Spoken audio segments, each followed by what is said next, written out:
తెలుగు రాష్ట్రాల్లో వర్షాలు జోరుగా కొనసాగుతున్నాయి. బంగాళాఖాతంలో ఏర్పడిన అల్పపీడనం వాయుగుండంగా మారడంతో దాని ప్రభావం తెలంగాణ, ఆంధ్రప్రదేశ్పై కనిపిస్తోంది. తెలంగాణలో వచ్చే 3 రోజుల పాటు తేలికపాటి నుండి మోస్తరు వర్షం కురిసే అవకాశం ఉంది. రేపు, ఎల్లుండి కొన్ని జిల్లాల్లో వర్షాలు పడే అవకాశం ఉండగా, గురువారం కూడా అక్కడక్కడ వర్షాలు కురిసే అవకాశం ఉందని అధికారులు తెలిపారు.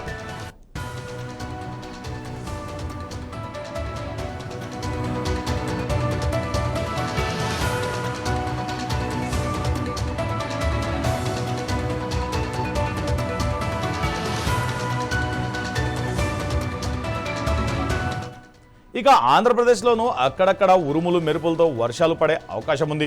రానున్న 2 రోజుల్లో తెలంగాణలో కొన్ని ప్రాంతాల్లో గంటకు 30 నుండి 40 కిలోమీటర్ల వేగంతో ఉపరితల గాలులు వీచే అవకాశం ఉందని వాతావరణ శాఖ తెలిపింది.